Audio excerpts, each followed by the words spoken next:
वैराग्य किसे कहते हैं? विषय पास रहने पर भी उसमें राग न हो, इंद्रियों के समीप विषय रहने पर भी उनके भोगने की रुचि न रहे, तो इसे वैराग्य कहते हैं। ऐसा वैराग्य घर में रहने पर भी हो सकता है। त्याग किसे कहते हैं? वस्तु को स्वरूप से त्याग देना ही त्याग है। क्या त्याग के बिना भी वैराग्य हो सकता है? बिल्कुल हो सकता है। कैसे? प्रेम होने से। भागवत प्रेम के लिए वैराग्य की आवश्यकता है या नहीं? भागवत प्रेम होने से वैराग्य होगा और वैराग्य होने से प्रेम होगा। इनका परस्पर अन्योन्य संबंध है, अविनाभाव संबंध है। अर्थात वैराग्य के बिना प्रेम नहीं होता और प्रेम के बिना वैराग्य नहीं होता। क्या साधु केवल एक जगह का अन्न खा सकता है? नहीं, कभी नहीं। साधु को तो भिक्षा मांगकर ही अपना निर्वाह करना चाहिए। किसी एक स्थान पर बंध जाने से साधुता नष्ट हो जाती है। धनियों के अन्न में अनेक प्रकार के दोष रहते हैं, उससे बुद्धि नष्ट हो जाती है। मैंने हरिद्वार में देखा कि एक सेठ जी के मकान पर सेठानी तो पलंग पर लेटी हुई थी और महात्मा नीचे बैठे सत्संग करा रहे थे। ये क्या साधु हुए? साधु कभी किसी धनिक के पास नहीं जाएगा। किसी से दो, यों कहना मरण के समान है। मर जाना भला है, किंतु वाणी द्वारा अथवा अन्य किसी चेष्टा द्वारा अपनी आवश्यकता की सूचना देना अपना पतन करना है। साधु को भूख लगने पर रोटी मांग लेनी चाहिए। मधुकरी वृत्ति से रोटी मांगना तो गृहस्थी को कृतार्थ करना है। किंतु दो, इस शब्द के कहते ही शरीर में स्थायी रूप से रहने वाले 5 देवता चले जाते हैं। 5 देव ये हैं: हरि, श्री, धी, ज्ञान और गौरव। केवल मांगने के संकल्प मात्र से चेष्टा में मलिनता आ जाती है। मांगना बहुत बड़ा पाप है। कामिनी और कांचना से बचना बहुत ही कठिन है। इनमें भी कामिनी से तो बचना बहुत ही कठिन है। एक बार बंगाली बाबा मुझे सुनाते थे कि ऋषिकेश में एक बहुत उच्च कोटि के महात्मा रहते थे। जब वे अपने पंच भौतिक शरीर को त्यागने लगे तो उनके शिष्यों ने कहा, भगवान, आज कृपा करके अपना अंतिम उपदेश दीजिए। आपने अपने शिष्यों से कहा कि देखो, यदि लाहौर से लेकर ऋषिकेश तक सुवर्ण का पहाड़ हो तो मेरा मन उसे पाने के लिए चंचल ना होगा, किंतु यदि मुझे स्त्रियों में बिठा दिया जाए तो आशा नहीं कि मेरा मन चंचल ना हो। उनके कहने का अभिप्राय यही था कि कामिनी से बचना बहुत ही कठिन है। विषयी पुरुषों का संग विषय से भी बुरा है। भोगी पुरुषों के संग से विषयों की बातें करते करते तुम्हारा मन खराब हो जाएगा। स्त्रियों से अनुराग करने वालों का संग तो बहुत ही भयानक है। जहां वाद विवाद है वहां न भगवान ही है और न परमार्थी। मुख से जो कुछ बोले वह भगवत चर्चा से भिन्न और कुछ न हो, फिर तुम्हें निंदा स्तुति का अवसर कैसे मिल सकता है? सांसारिक बातें जहां तक हो न बोले। दुनिया का चिंतन ना करो, दुनिया की बात ना करो, दुनिया की क्रिया ना करो। जो पुरुष इन तीनों नियमों का पालन करता है वही परमार्थ साधन कर सकता है। जब तक वैराग्य न हो तब तक ध्यान योग में तत्परता नहीं हो सकती। दरिद्री वही है जो विषयों में फंसा हुआ है और धनी वही है जिसे किसी भी चीज की इच्छा नहीं है। दुनिया की इच्छा छोड़ दो और सब सहन करो, यही महापुरुषों का लक्षण है। पशु वही है जो स्वभाव को वशीभूत नहीं कर सकता। हमें यदि अफीम खाने की आदत है और हम उसे त्याग ना सके तो हम भी पशु ही हैं। जीव पागलों की तरह घूम रहा है। इसका असली अनुराग किसी में नहीं है।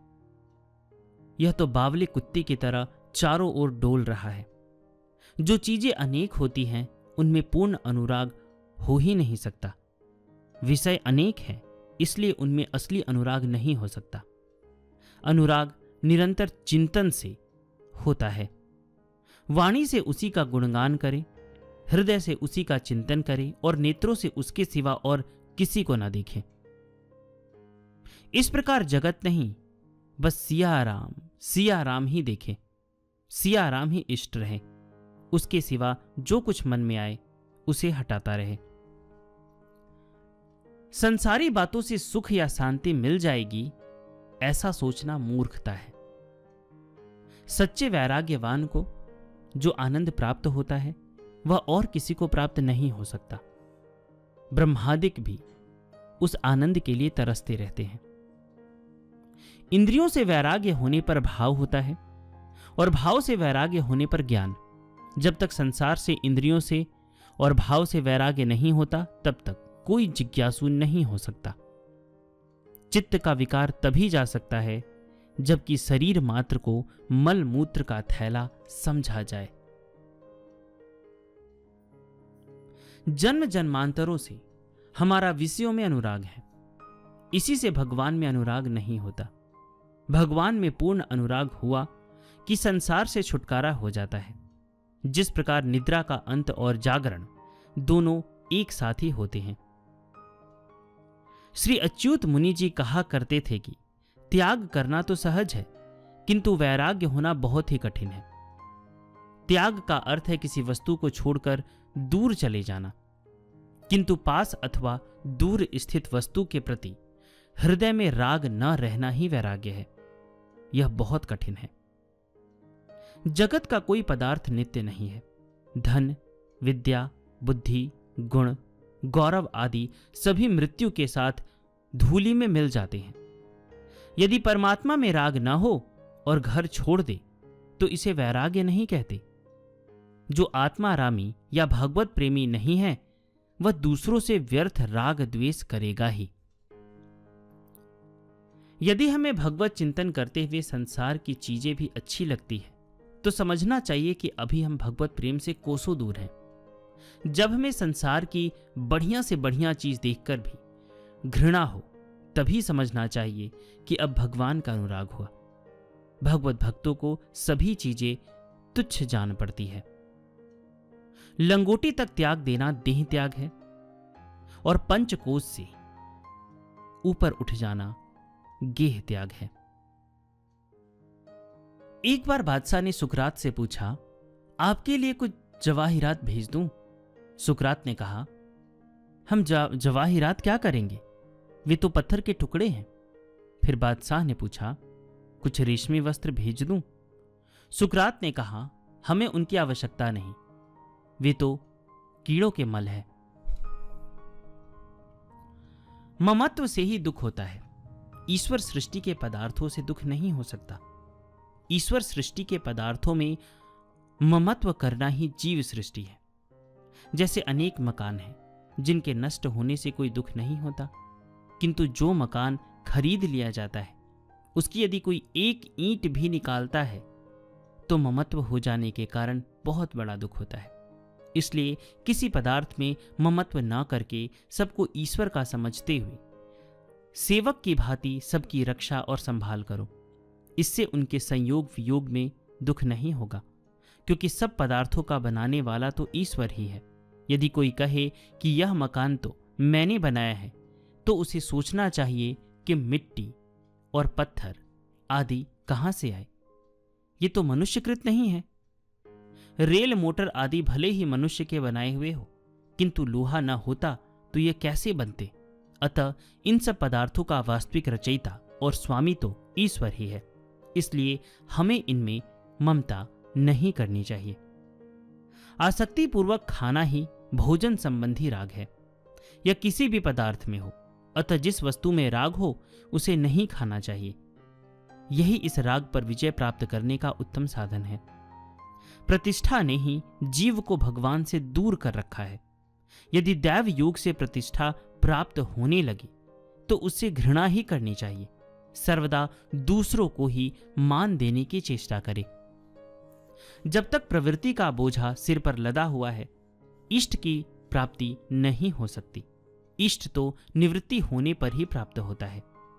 जन्म और मृत्यु का दुख 1,000 बिच्छुओं के डंक मारने के समान माना गया है। मनुष्य तो एक बिच्छू के डंक मारने से ही बेचैन हो उठता है, फिर अनेक बिच्छुओं के डंक मारने की पीड़ा के विषय में क्या कहा जाए। यह तो अनुभव का ही विषय है। जन्म का दुख तो मृत्यु के दुख से भी बढ़कर है। यदि मनुष्य शरीर पाकर भी जन्म मरण का दुख दूर न हुआ तो यह जन्म व्यर्थ ही रहा। इस जन्म का लाभ तो यही है कि जीव जन्म मरण के दुख से छूट जाए। दृश्य में प्रीति न रहना, यही असली वैराग्य है। श्री उड़िया बाबा जी के उपदेश।